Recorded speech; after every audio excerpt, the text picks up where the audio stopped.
Ladies and gentlemen, your attention, please. You're looking live right now at the Jimmy at the Crossroads logo. We're getting set for episode 51 of the show with your host, Jimmy Sengenberger. Prepare yourself, folks. We're about to take you into the mind of a Jimmy Sengenberger. It's a Sengenberger experience coming up next.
And that, my friends, is how America was made great once again.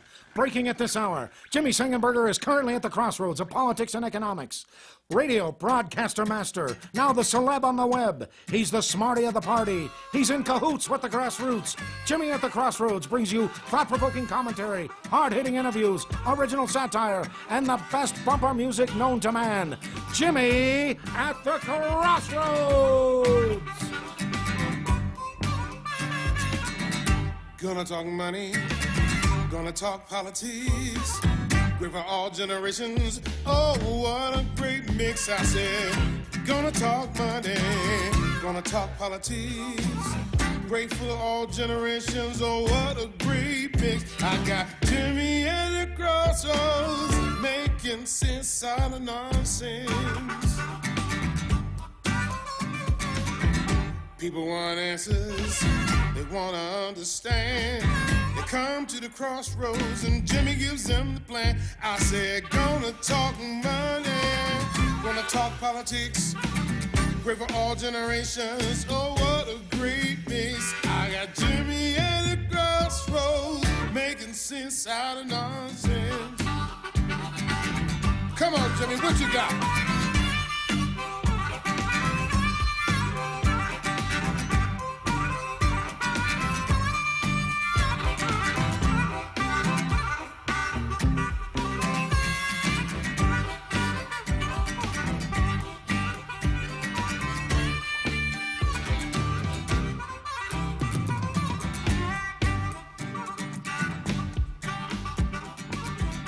Hello, my friends, and welcome to another edition of Jimmy at the Crossroads. I'm Jimmy Sengenberger, your host for the program, coming to you in partnership with the Washington Examiner. And as always, it is a pleasure and a privilege to be with you today, and it is Wednesday. I have to look at the date, the 27th of May.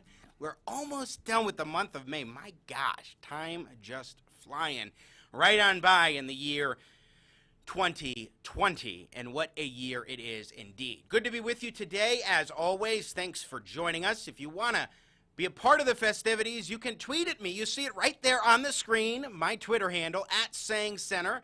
That's Sang with an E, not an A, Center on Twitter, where you can participate in the engaging, intelligent talk we bring here day in and day out on Jimmy at the Crossroads. Please also subscribe, if you have not done so already, to our YouTube channel, youtube.com/Jimmy at the Crossroads.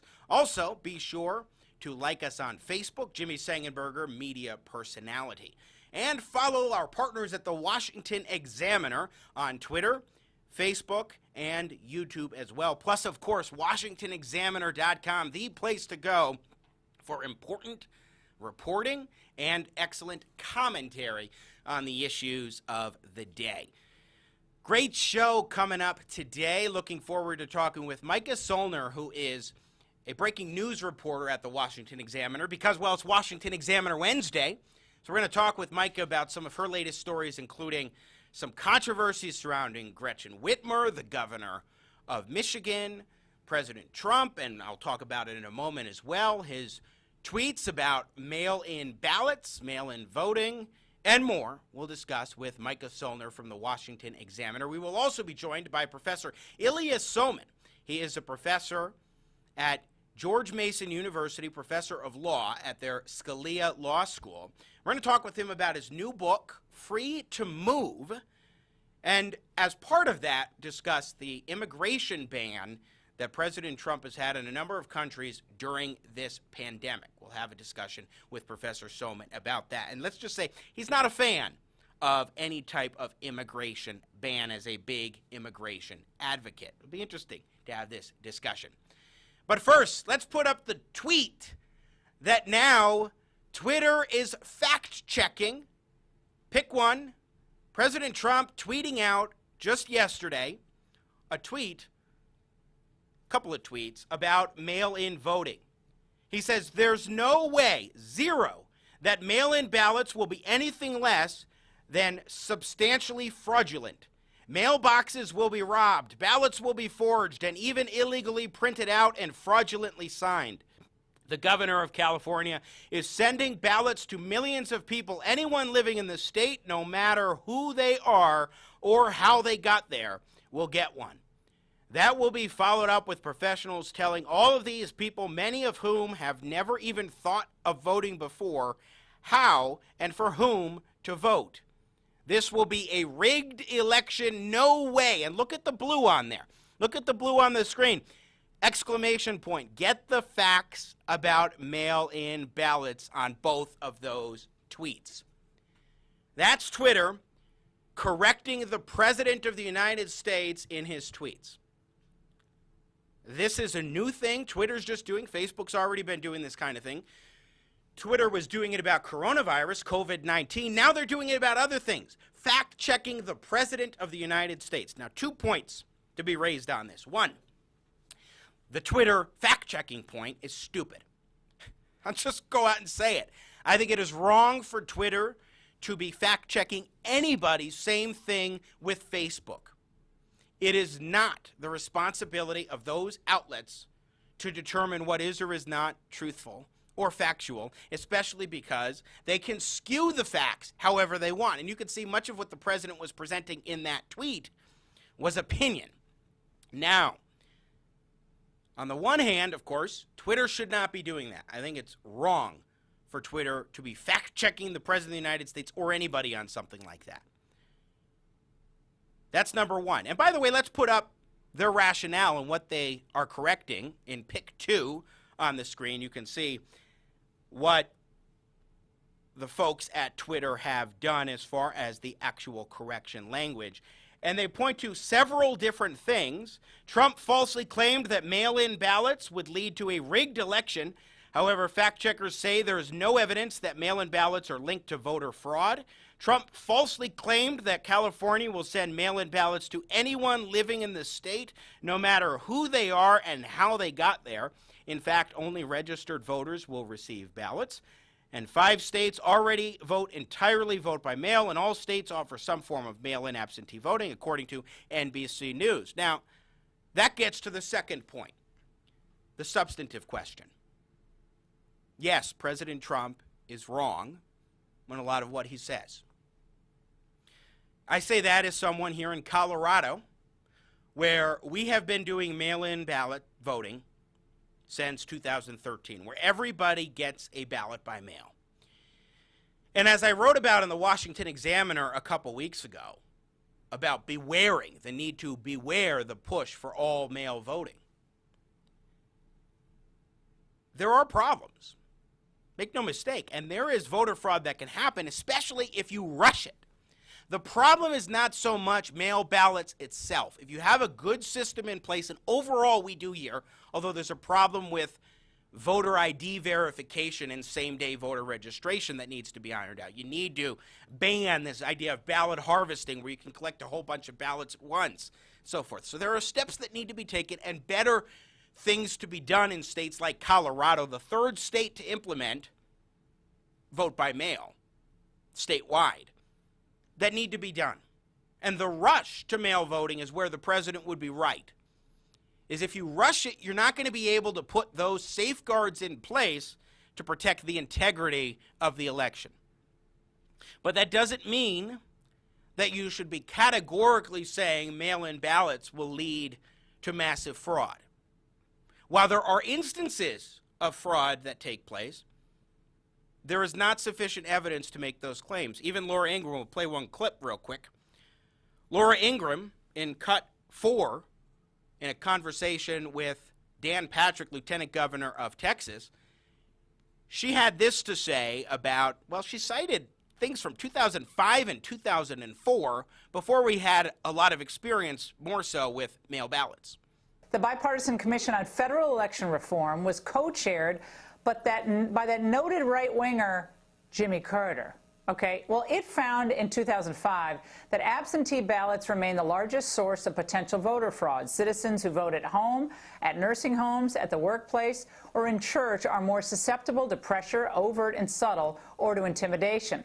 Vote-buying schemes are far more difficult to detect when citizens vote by mail. Jerry Nadler, by the way, Congressman liberal from New York, said this, Dan, in 2004. Watch. In my experience in New York, paper ballots are extremely susceptible to fraud. I want a paper trail. I want paper somewhere, but pure paper with no machines. I can show you experience which would make your head spin. Now, Well, Jerry Laura, Nadler might have lost a little weight since then, but the weight of his comments are just on target there. Okay, first of all, she looked back for some sort of report from 2005 when there was only one state with all-mail voting, which I think was Washington State. I think it was Washington in 1998. It might be Oregon. I get the two mixed up. But one of them in 1998 and then the other in 2011 made the switch, and Colorado became the third in 2013 to do just that. So it is interesting to see these dynamics play out on TV like that, where she's digging up comments from 2005 with 2004 with Jerry Nadler, a study from 2005. It's out of date. So I understand the desire not to rush it. I'm on board with that. But looking at something from 2005, which focuses on absentee ballots, which are different, and ignoring the successful experiences of states like mine, Colorado, with regards to mail-in voting, is a mistake. It's incorrect. We need to stop the rush to mail-in ballots, as I wrote for the Washington Examiner, but we must not just dismiss it out of hand, because if you give it enough time, it took Colorado a decade to be able to implement it effectively. If you give it enough time, it will work well. So there's nuance here that's being lost on both sides of the debate. If you rush it, there could be fraud. Could well be voter integrity issues. If you don't rush it and you wait and you give it time, then it can most certainly work. All right, we are overdue for a break here on Jimmy at the Crossroads. We're going to take it. Little video break going on here on the program that brings you engaging, intelligent talk, Sang style, day in and day out. We'll be joined by Mica Soellner of the Washington Examiner in the next segment. Talk about this and some other topics of the day, as it is Washington Examiner Wednesday. I'm Jimmy Sengenberger, coming to you in partnership with the Washington Examiner. Stay tuned. America's politics are crazy. The culture is in flux. That's why we work hard to help you keep up. More politics, more culture, and more access. We focus on the biggest stories of the day with some of the biggest names in politics and punditry. Go to our website, WashingtonExaminer.com. Subscribe to our YouTube channel. Be sure to follow us on Facebook, Twitter, and Instagram.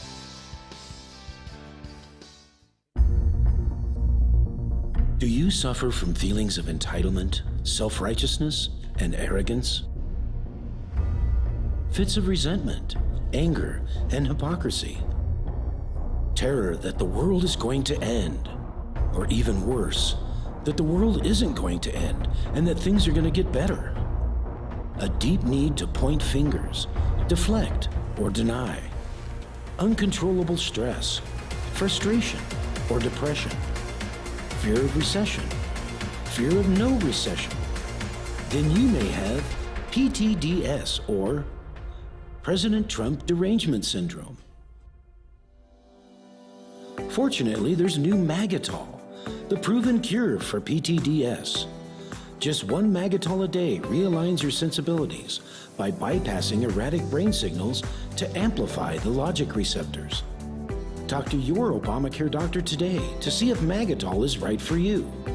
Recommended dose of reality is at least once daily. Warning snowflakes. Side effects of Magatol may include optimism, hope for the future, good feelings about your country, accepting economic prosperity, renewed faith in capitalism, and admitting that things aren't so bad under Trump. If you discover you're allergic to common sense, stop use immediately and contact your doctor. Relax. Breathe. It's Magatol, from the makers of Triggerol.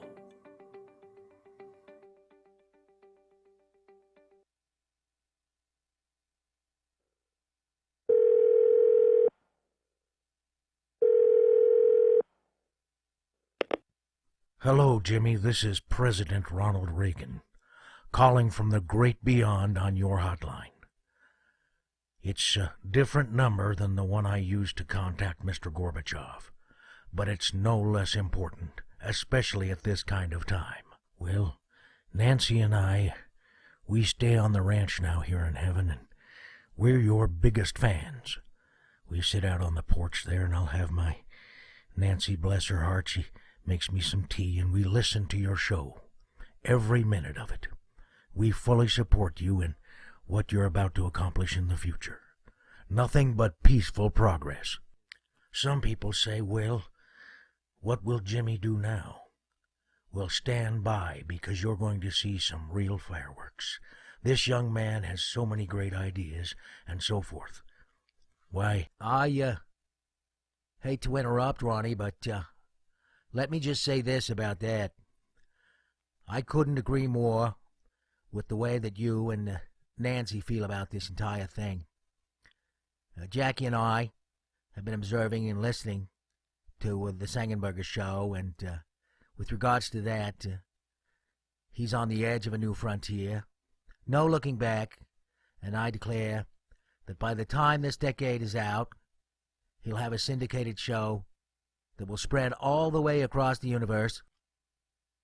Oh, well, Jimmy, that was Jack Kennedy. He likes to get every word in edgewise. I tease him a lot. He likes to go out on my boat there and tool around on the sailboat. Well, Nancy brings him lemonade. He enjoys it. Yes, we're both, all of us are big fans. Oh, well, Jimmy, it seems that Nancy's ringing that old chuck wagon dinner bell, and it's time to go get all the fixins'. Coming, Mother. So, we'd just like to say congratulations. Well done. In closing, I'd like to say that if you ever run into an obstacle that seems too big or too daunting, well, I'll say this. Mr. Sengenberger, tear down that wall.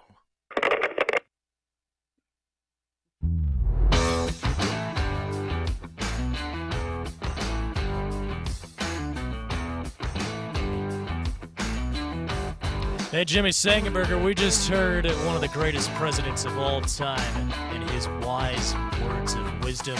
How about some more words of wisdom from Mr. Ronald Reagan? What are the 9 most terrifying words in the English language?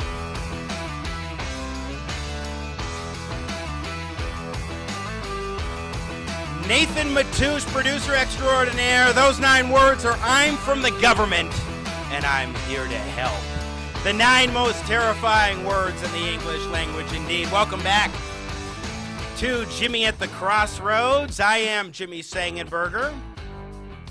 Such a pleasure and a privilege to be with you today on this Wednesday, the 27th of April.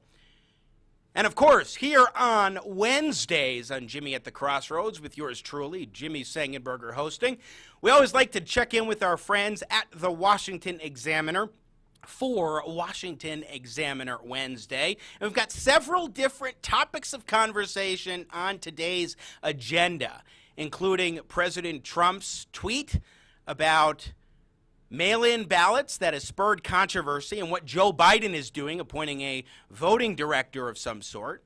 We're also going to talk a little bit about controversy surrounding Gretchen Whitmer, the governor of Michigan, and Britt Hume of the Fox News Channel, and more, with breaking news reporter at the Washington Examiner, Mica Soellner, who joins us here on Jimmy at the Crossroads. Mica, welcome to the show. It's good to have you today. Hey, thanks for having me.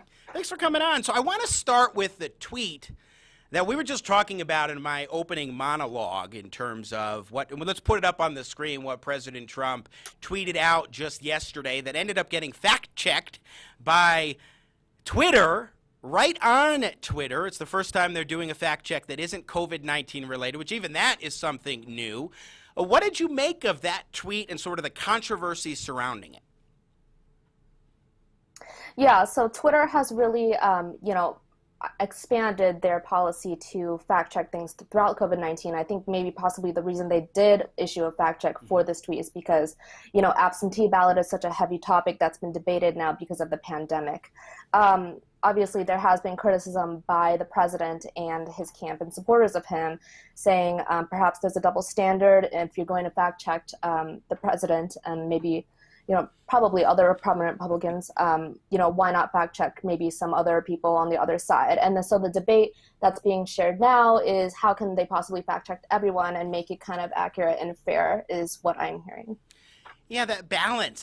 This is one of the things that disturbs me personally about Twitter is exactly that balance striking. But meanwhile, while President Trump is blasting mail-in ballots, and as I was arguing before, I actually believe that many of his criticisms are just off the mark, although they could be valid in terms of a rush to mail-in ballots. Nevertheless, mail-in balloting in general, a lot of those things have been ironed out, for example, here in Colorado where I'm broadcasting from. But Joe Biden has hired a voting rights director amidst this controversy around President Trump's mail-in balloting. What are you reporting on that?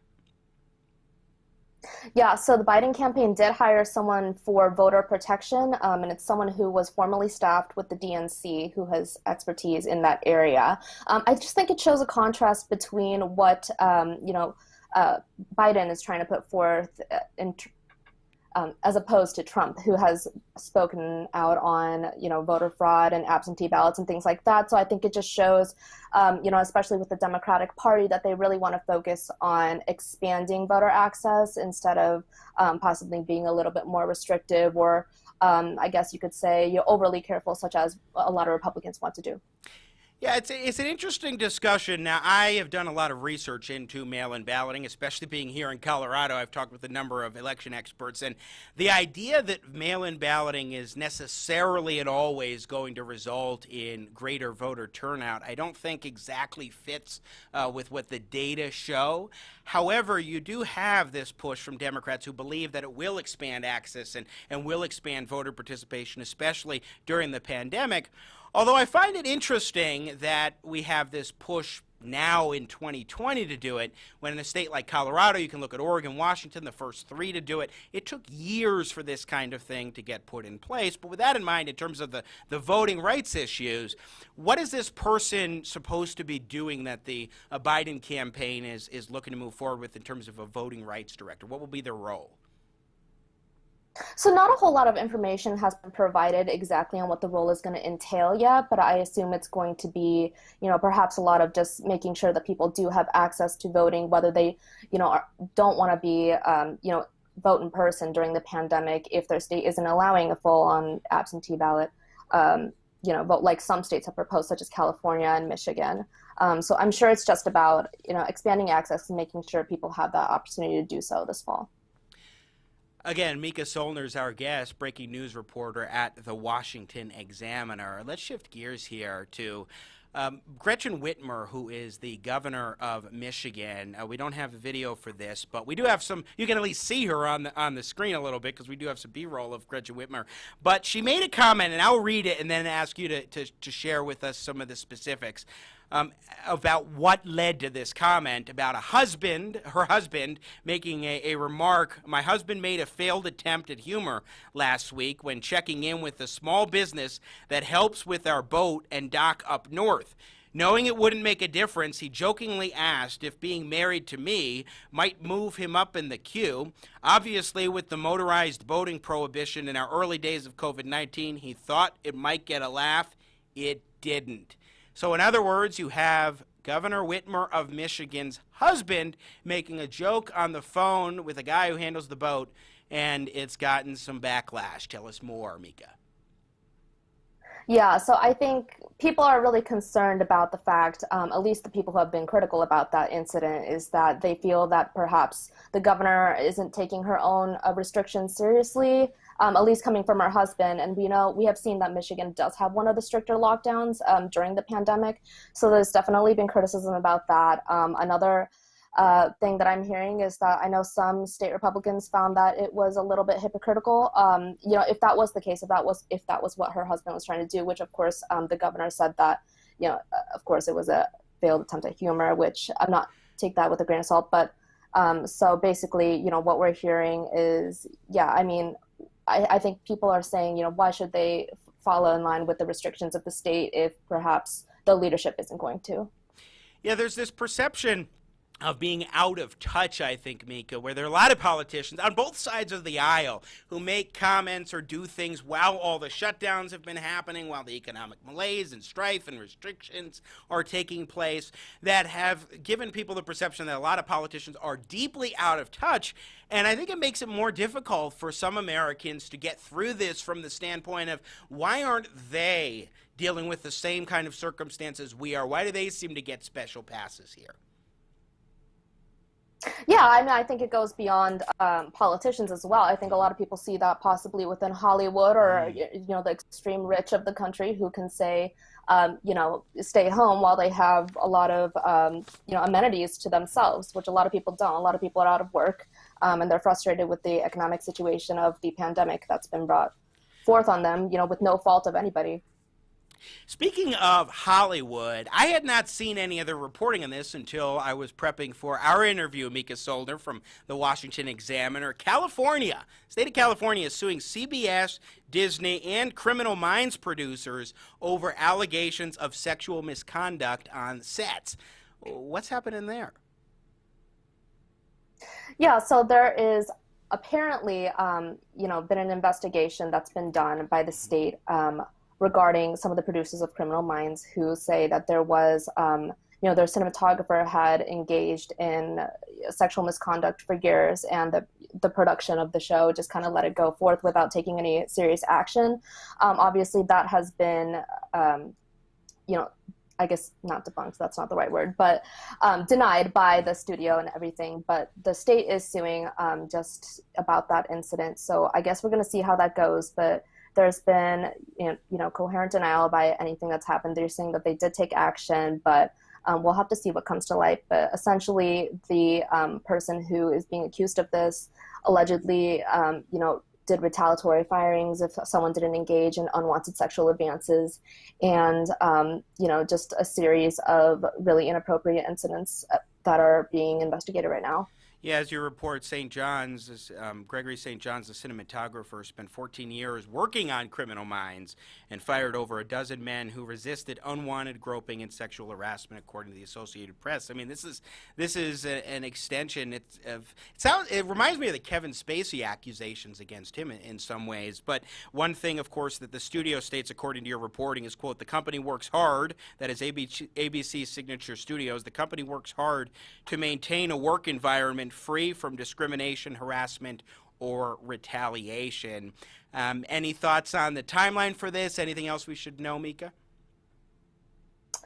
No, I mean, it's still pretty early on, so we'll have to see what comes forth with the lawsuit. Yeah, these things are always important to watch, especially given the Me Too era in which we live. Let's go back to the coronavirus story here with you again. Mica Soellner, our guest from the Washington Examiner on Washington Examiner Wednesday here on Jimmy at the Crossroads. So, Brit Hume is a Fox News analyst. He used to host Special Report. He was the original anchor of Special Report with Brit Hume at the time. Now he's their senior political analyst, and he's in some hot water for mocking Joe Biden when the former vice president, now nominee and waiting for the Democratic Party, was wearing a mask a couple of days ago on Memorial Day. Tell us about this controversy.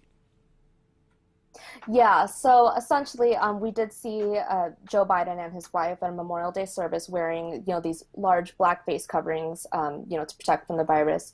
And so Brit Hume had tweeted something just saying, this is probably why, something along the lines like, this is why President Trump won't wear one, or something like that, just kind of poking fun at Biden's mask. And so President Trump had actually retweeted it.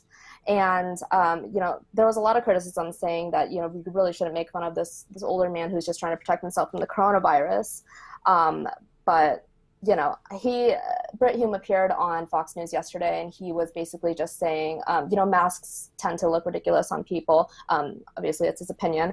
But he was saying, he felt that it was unnecessary for Joe Biden to even be wearing a mask, given that he was social distancing the whole time.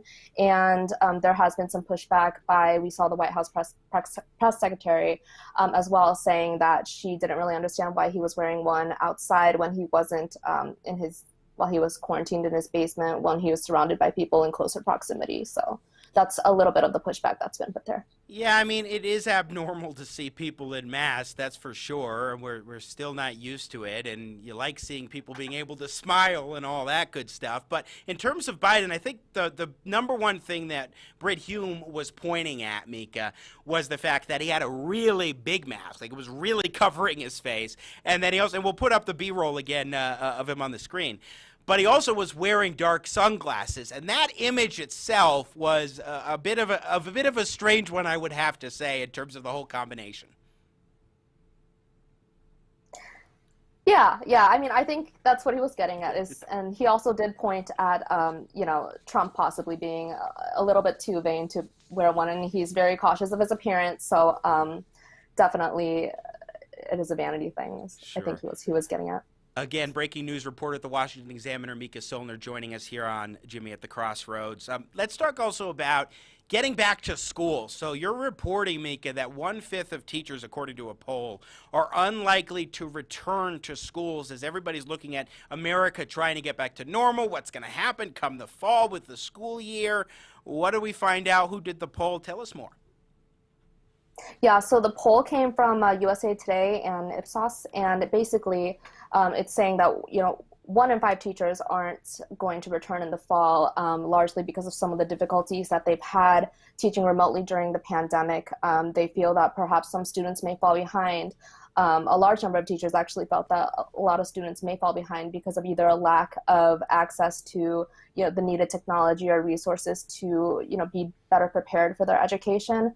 But on the other hand, some teachers say that there is opportunities for them to catch up along the line as well. But some of the challenges I think may result, at least the poll says, in a large number of resignations come fall if schools do remain open, which again is a state-by-state decision. Yeah, the thing is that there are a lot of people who understandably are looking at it and saying kids need to get back into school because their education has to continue. This distance learning thing was an experience that is not an easy one, especially as parents are getting back to work. I mean, I can only imagine if you have parents that are actually able in some of these states to go back to work, but they want to take abundant precautions in schools and what have you, what the heck you're going to do with all sorts of kids during that school year time period. But it does seem like most states may be angling towards this, but there's still a lot that's to be determined, huh?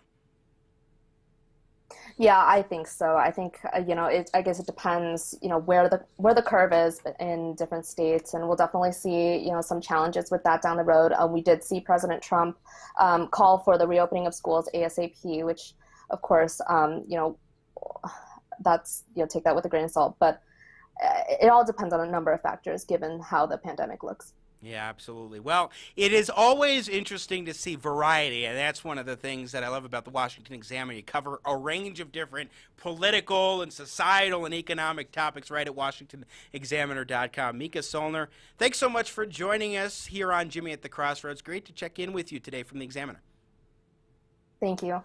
Thank you. Once again, Mica Soellner, breaking news reporter at the Washington Examiner, joining us here on Jimmy at the Crossroads on Washington Examiner Wednesday. In just a few moments, we will be joined by Professor of Law at the Scalia Law School at George Mason University, Ilya Somin. We're going to talk about the pandemic and immigration. Immigration restrictions amidst the coronavirus pandemic being put into place by the Trump administration. What's the legality there, the veracity? What does he think of it, especially given a new book we will introduce you to entitled Free to Move by Professor Somin. You do not want to miss that as we continue here on Jimmy at the Crossroads, coming to you in partnership with the Washington Examiner. Hi, Tom. Gee, you look terrible. I feel terrible. Achy, fevery, nauseous. Ooh, that's too bad. You ought to... Chills, stuffiness, bloating. Yeah, Scratchy, gassy, drippy. I know. Say, Tom, you should try Wearaflu. Wearaflu? Wearaflu is the only medication that actually takes your flu symptoms and hides them at various places inside your body, so that by the time your body finds them all, your flu is gone. In the meantime, you're back to work. You were right, Ed. Wearaflu lets me ignore my flu symptoms and gets me back to work. Thanks. Yeah, and thanks for coming in and infecting the rest of the office. Come out wherever you are with Wearaflu. Take as directed.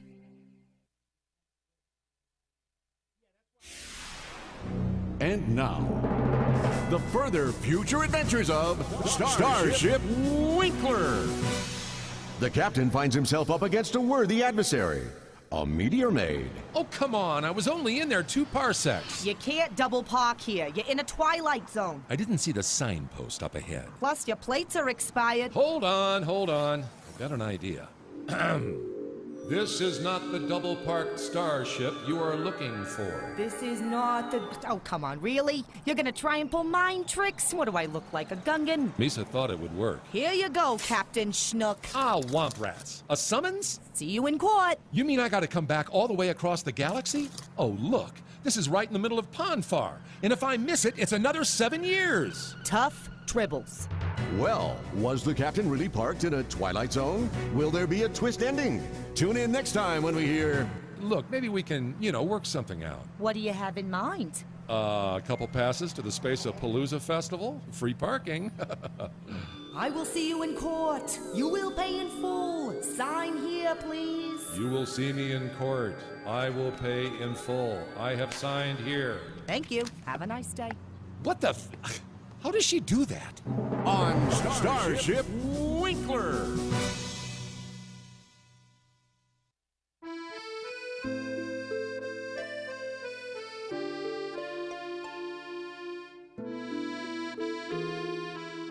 Fake cartoons. I'm gonna do the jumble. Who is it? What do you want? It's me, Don Trump, Sir Elton John. I'm here to ask you a favor. Oh my gosh, it's Captain Fantastic himself. So much glitter, so many sparkles, so bedazzled. Well, thank you, Mr. President, I think. When referencing people in your speeches, could you please refrain from using my song titles? Oh, you mean like when I called Kim Jong-un Rocket Man? Yes, exactly like that. Okay, yes, from now on, he's Madman Across the Water. How would you Well, you see, I have a problem with that because How it's the same about if I derogatory... call Tulsi Gabbard the Island Girl? I know Tulsi, and I don't think she Ben would Carson. Ben Carson is Honky Cat, that's all. You can't call Ben Carson Honky Cat. That would be racist. Why? Ben Carson's black. You know, I never noticed he was black at all. I never noticed that. It's funny that somebody like you, Elton John, would point that out to me. Well, I don't... All right, fine. From now on, he's Benny and the Jets. Well, I suppose that's... Benny and the Jets. Yes, when Nancy Pelosi inevitably decides to have another round of impeachment, could you please refrain from saying the bitch is back? It doesn't matter what she says. I'm still standing. I suppose I'm just going to have to live with that. Fine. If you don't want to help, I'm out of here. Go on, get out. Hit the yellow brick road so fast and hard. Get out. Oh, and one more thing, Don Trump. The lyric goes, hold me closer, tiny dancer, not hold me close with tiny hands, sir. Thank you. Go on, get him out of here. Get him out of here. Let's see. Rhymes with impeachment. Breaking at this hour, Jimmy Sengenberger is currently at the crossroads of politics and economics. Certainly we want to be safe. We want our fellow citizens to be safe. But there is never a time to short-skirt the Bill of Rights. I got Jimmy at the crossroads, making sense out of nonsense.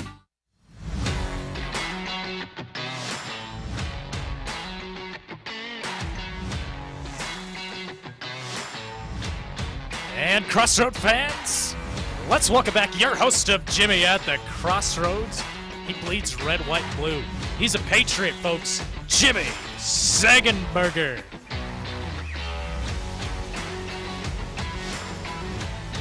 Rocking and rolling back, Jimmy at the Crossroads in partnership with the Washington Examiner. I am Jimmy Sengenberger. So great to be with you today. As always, thanks for joining us, being a part of the program. Of course, you can tweet at me 24/7, 365 at Sang Center. That's Sang with an E, not an A, Center on Twitter. And also, be sure to subscribe to the YouTube channel, youtube.com/Jimmy at the Crossroads. In just a moment, we will be joined by Professor Ilya Somin of George Mason University's Scalia School of Law to talk about his book, Free to Move, and what we're seeing right now in terms of the pandemic and restrictions on immigration in the United States. But first, justice friends, superheroes have to look their best. Do you remember a superhero who wasn't well-groomed? I do. It was Chubby Thor. Odin's son was not representing, and nobody was scruffy man enough to point it out.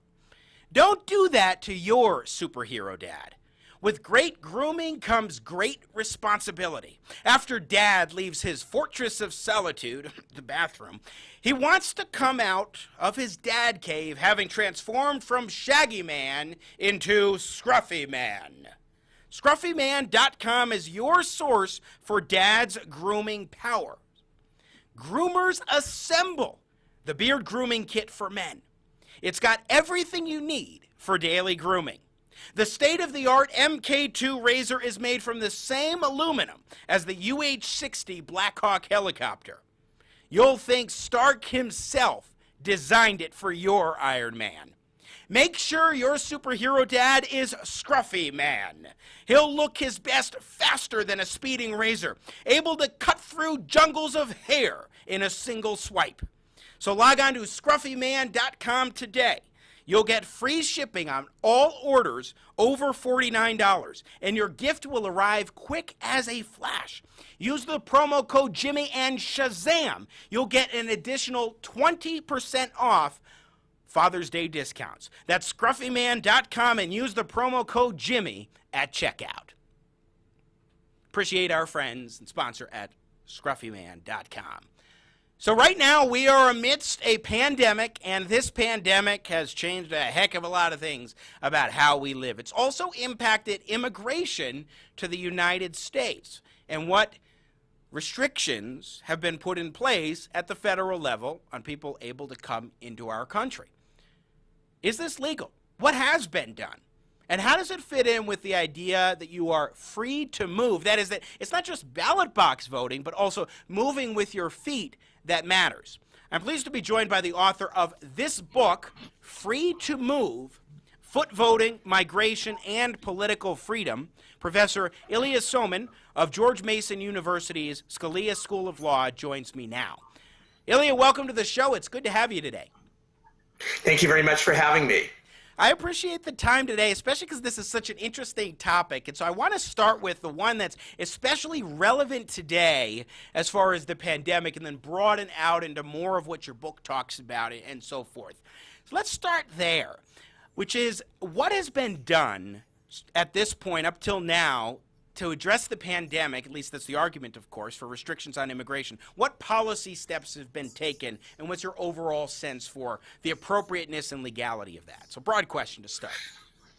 The policy step that has been taken is to make the U.S. more closed to immigration than it ever has been in the entire over 200-year history of the country. Under the policy that President Trump adopted in April, they have virtually closed down all entry of people or migrants seeking to enter for the purpose of getting permanent residency or citizenship. They have also stopped virtually all processing of refugees. That in both cases is completely unprecedented.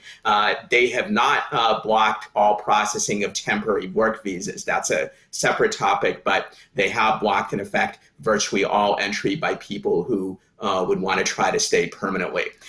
Is it legal? I think it is not, but I do concede that it is probably permissible, though not certainly so under the Supreme Court's decision in Trump versus Hawaii, the travel ban case, where they interpreted this 1950s federal law that allows the president to bar entry by any foreigners that he claims are detrimental to the interest of the United States. The Supreme Court interpreted that as giving the president a virtually blank check to bar anyone he wants. And if that's correct, then he could probably do this. So there are some issues that arise with the current set of policies that weren't addressed in that case. But I think that case was wrongly decided, and the fact that you can use it to have a near total ban on immigration by executive fiat is actually a good example of how that decision was made wrongly, in that it essentially enables the president to make a massive power grab and to wield what is basically legislative power, not just executive power.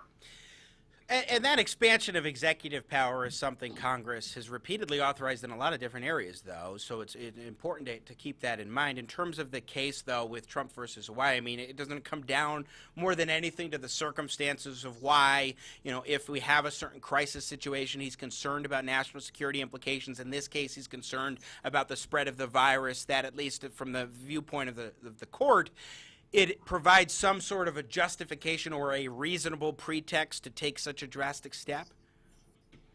If the court had said that the government must have proof that there really is some strong evidence that this step is necessary, that would be more limited than what they actually did, whereas they basically said that almost the mere assertion that there is some kind of interest, even with little or no proof, that that's going to be sufficient. I would add that both in the travel ban case and in this case, the evidence that this is actually necessary is extremely weak at best. In the travel ban case, for the countries from which people were barred, in the previous 40 years, there had been not a single case of any American killed in any act of terrorism on U.S. soil by migrants from those countries. In this case, completely barring all migration, or virtually all, even from countries where the pandemic is actually much less prevalent than it is in the U.S., that does little or nothing to actually prevent its spread. If anything, it actually makes things worse in two ways. One is it diverts a lot of resources towards immigration enforcement that could otherwise be used to fight the pandemic. And it ensures that for a lot of people, the only way to get in is illegally. And if they get in illegally, that actually makes it more likely that they won't report for testing to public health authorities. Sure. They won't cooperate with health measures and the like. So far from making things better, this is actually making things worse. Well, what do you make, though, of the original ban specifically from China when President Trump put that into place? Because even Dr. Fauci and other experts have said that they believe that that helped, at least on a nominal basis, in terms of the spread of the virus early on. What about a targeted ban like that on travel from a country like China, or maybe earlier on from Italy, for example, specifically because those were very significant hotspots? A targeted ban might be more defensible, though as it turned out, it looks like it did very little to actually stop the spread of the virus, because we have community spread on a large scale in the U.S. anyway. So at best, what it accomplished maybe, and even this is questionable, what it accomplished is maybe delayed the spread by a few weeks. But since the Trump administration utterly failed to use those weeks to make us better prepared on the testing front, indeed far from making us better prepared, they actually impeded private sector efforts to develop better testing. I would say that the China travel ban and later the Europe one actually achieved very little, if anything. If anything, the way it was done, it might actually have spread the virus faster because it was announced in such a pell-mell rush. A lot of people rushed back from China who otherwise might not have done so as quickly. And there's now some evidence, not conclusive evidence, but some that actually helped spread the virus more quickly than might have happened otherwise.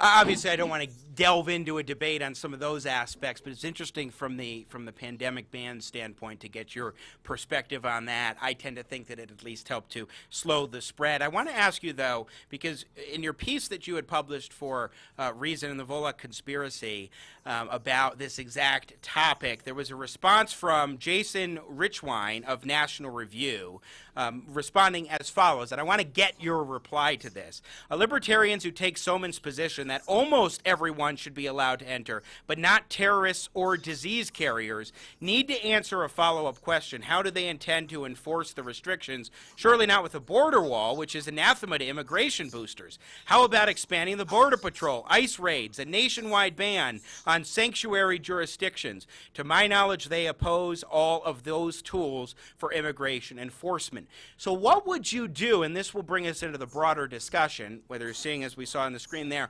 illegal immigration or different things happening in that regard, when you have protests that are happening, when you have different people coming in from countries and so forth. What do you think could be done in order to potentially restrict the flow of immigrants that could be either hostile to the United States potentially or spread some sort of a viral infection? I responded to Richwine in an update to my post, and I'm happy to summarize what I said here. And that is that when you talk about pandemics and terrorists, those risks could arise from people within the country as well as people outside it. And we don't need a general capacity to stop all movement within the country to deal with that. Rather, we need a targeted investigatory capacity to target particular individuals who might be a danger. And the same thing applies with foreigners who might be risks in that regard. If anything, by dropping our efforts to keep out lots of people who all they want to do is work and have greater freedom and opportunity in their home country, we would have lots of resources left over to deal with actual terrorists, disease risks, and so on. For example, in my book that you mentioned, Free to Move, I estimate that if we were to abolish the ICE and redeploy the resources to conventional law enforcement and terrorism prevention, we could hire many thousands of additional police officers, we could track terrorists better, and so forth. So far from aiding the war against terrorism or efforts to stop the spread of disease, the current immigration enforcement system is actually making it worse. I would add that it also makes it worse by creating necessarily a substantial population of people who are here illegally and then have a strong incentive not to cooperate with public health authorities. Also, our immigration detention centers that we have are themselves disease-spreading risks, and serious problems have begun to arise there. Professor Ilya Somin, George Mason University's Scalia School of Law, joining us, author of the book Free to Move, Foot Voting, Migration, and Political Freedom. And we'll get to, I think, probably back to immigration a little bit in a moment. But let's talk about the fundamental premise of Free to Move, because you argue, Ilya, that when it comes to the ballot box, that's one way to vote, but voting with your feet may in fact be even more significant. Talk to me a little bit about that and what you mean by voting with your feet and how that compares to going to the ballot box and casting a ballot. Sure. We can vote with our feet in three different kind of ways. The most obvious one is that in a federal system like we have in the U.S., you can choose what state or local government you want to live under based on what public policies you like, their public services, their taxes, their regulations, and so on. You can also do so through international migration. You can choose what country you want to live in if they let you, based on what policies you prefer. That's actually how most of the ancestors of the population of the United States got here. They preferred the U.S. and its policies over those of Europe or various Asian countries. And third, you can often vote with your feet in the private sector by choosing what private planned communities you might want to live in, what civil society organizations you want to join, private schools, and so on. And that has two big advantages over conventional ballot box voting. One is that when you vote at the ballot box, the chance that your vote will make a difference to the outcome of an election is extremely small, about 1 in 60 million in a presidential election. So it's hard to say you have meaningful political freedom if the chance that your choice will actually make a difference is so incredibly small. When you vote with your feet, on the other hand, again, if you're allowed to do so, the chance that your decision will make a real difference to the kind of policies you live under is much higher. And precisely for that reason, you have a much better incentive to be informed and to acquire relevant information about the issues involved when people vote at the ballot box, because there's so little chance their vote will make a difference. Most of them don't make much effort to learn about the issues, and survey data overwhelmingly shows that often they don't know even very basic things about how the political system works or what government policies are like. Certainly it even shows that only about a third of Americans can even name the three branches of the federal government: the executive, the legislative, and the judicial. So this idea of moving about, one of the common criticisms that I hear is there are a lot of people who are economically disadvantaged, and the costs of moving from one city to another, let alone from one state to another, or even more from one country to another, can be astronomical and too difficult. And therefore, it's not something that people on the lower end of the economic spectrum can really count on, this idea of voting with your feet. What do you make of that argument? Historically, the truth is exactly the opposite of that. The biggest beneficiaries of voting with your feet are, in fact, historically the poor and disadvantaged. As I mentioned before, that is actually how the United States was peopled. Most of the people who came here from Europe, Asia, and elsewhere were not the wealthy and the powerful. It was precisely the poor, disadvantaged, and oppressed. If you look in American history, often it is also the poor and the oppressed who have bettered their lives through voting with their feet. Consider, for example, the Great Migration of African Americans Americans fleeing the Jim Crow era South. Today, we do have some unfortunate obstacles that have been created that make it more difficult for the poor and disadvantaged to move around. Immigration restrictions internationally, but also domestically, such things as exclusionary zoning, but those can be reduced. In addition, if you decentralize power to lower levels of government, localities perhaps, and not just states, and even more so to the private sector, often you can create opportunities for people to vote with their feet without actually having to physically move very far at all. Moving to a neighboring town or choosing a different private sector organization to work with, that can be done with much lower moving costs than, say, moving to another state, and certainly lower cost than moving to another country. In talking with you and reading some of your book here, Free to Move, Professor Ilya Somin, one thing that kind of comes to my mind is the idea of voting with your dollar, which is the notion that when you're talking in economic context, you buy products from companies that you support in addition to ones that will provide you with a service and a product. So if you're going to be buying from a company for a shirt and you want to make a determination, hey, I don't really want to go to this manufacturer because they're making that shirt in sweatshops in China or something like that, you can make that decision and spend your money on a different company instead of that one because you don't like how they're going about their business practices and treating other people or what have you. It seems like it's a similar thing here where it's not just saying, hey, let's have the government make restrictions or do certain things because of the ballot box voting, but it's also individuals should be able to move to places or spend money in places, in the case of voting with your dollar, that fit more with what they're looking for, with things that fit with their values and so forth. That's what comes to mind. So I'm not against that, and I think sometimes it can make people happier if they get to do that. But it's not as effective as voting simply for the purpose of getting yourself a different situation. In that, unless you're buying a really large number of shirts, it's very unlikely that your individual purchasing decision will make a big difference as to the company's labor practices or other policies. So in that respect, it's a little bit like traditional ballot box voting. Whereas on the other hand, if I like shirt company A's shirts better than shirt company B's, I can get the shirts that I like for myself, so long as obviously I'm allowed to switch my purchasing decision. I think that's an interesting point in terms of basically what you're getting at is what is the way to maximize the power and influence of the individual in a governmental context, and more than being one voter out of potentially millions in a municipality or in a state, you instead become one person who actually takes away tax revenue or different things that can impact the community that you leave, and maybe get the politicians there to reassess and reevaluate what should we do differently in order to keep people from leaving, like, I don't know, leaving New York State and coming to a place like Colorado because they find it too expensive there. Just as an example. Yeah, so it's certainly true that foot voting can put pressure on jurisdictions that lose people and therefore lose tax revenue. And I think there are historical examples of that. As I explained in the book, though, even if the jurisdictions do nothing, that is, even if they just simply pay no attention to how many people are coming or going, foot voting can still expand people's choices and their freedom, because at least those people who do move to places they like better, they'll be better off and they'll have freedom of choice, even if it doesn't change the behavior of the governments. Though if it does change it, that can make the system work even better.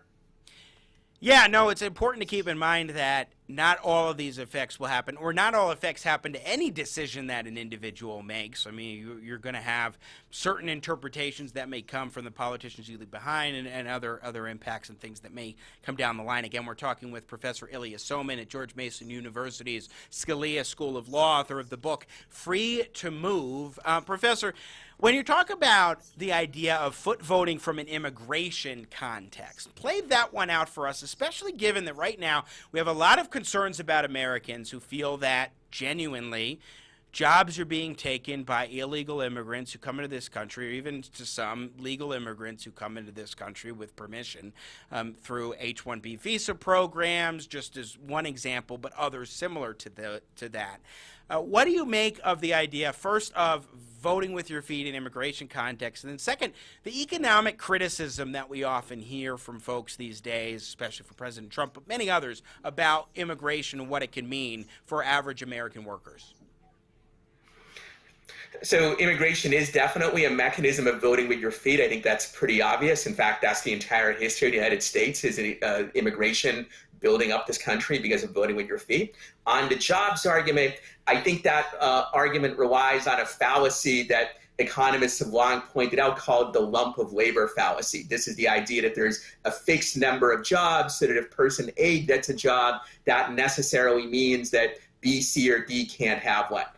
In reality, the number of jobs is not fixed. It depends on the productivity of the economy, innovation, and various other factors. And when immigrants come in and have the opportunity to be productive, that increases the overall wealth of the economy, which in turn increases not just the number of jobs, but also increases both the quality and quantity of products that people can buy, and also increases innovation. Lots of data show that on average, immigrants actually are more innovative than natives. They're more likely to establish businesses, make discoveries, and so forth. There are various reasons for that, but the data is pretty strong in it. In terms of labor competition, I don't deny, obviously, that there are some cases where immigrants compete with other people, including natives, for jobs, but the data overwhelmingly show that actually new immigrants, the main competition that they pose is to other relatively recent immigrants, because those people often are, at least in the short run, are in the same sector of the economy. So when you look at studies of this by economists over a period of many years, immigrants tend to increase incomes for the vast majority of native-born, but they might have a negative impact on some subcategories, particularly high school dropouts. Where that is the case, there are much easier and less draconian solutions than keeping people out. For example, you can simply increase the earned income tax credit, and you can do that by tapping some of the enormous wealth that is created by immigration.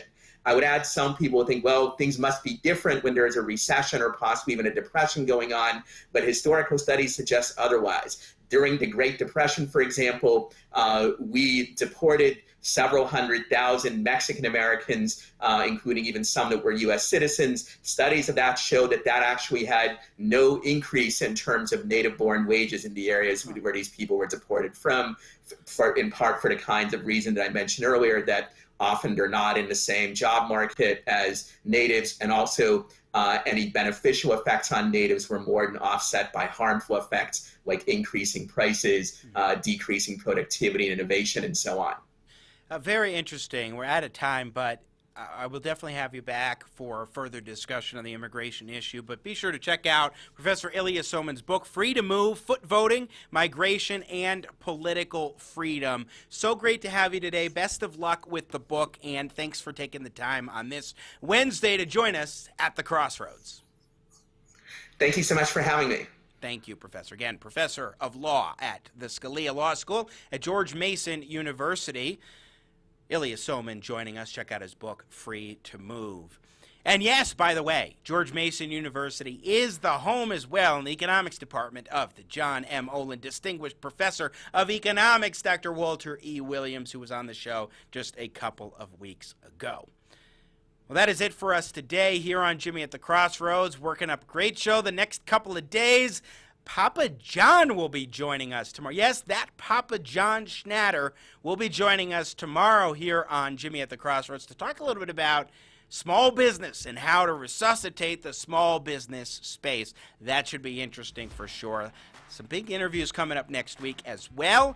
Pete Hegseth of Fox News, Dinesh D'Souza, and more. My thanks today to Nathan Matoush, producer extraordinaire here on the show, as well as Mica Soellner from the Washington Examiner, our partners, thanks to the Washington Examiner too, and Professor Ilya Somin. I'm Jimmy Sengenberger. Stay well, be healthy, be back tomorrow, subscribe to the YouTube channel, and God bless America.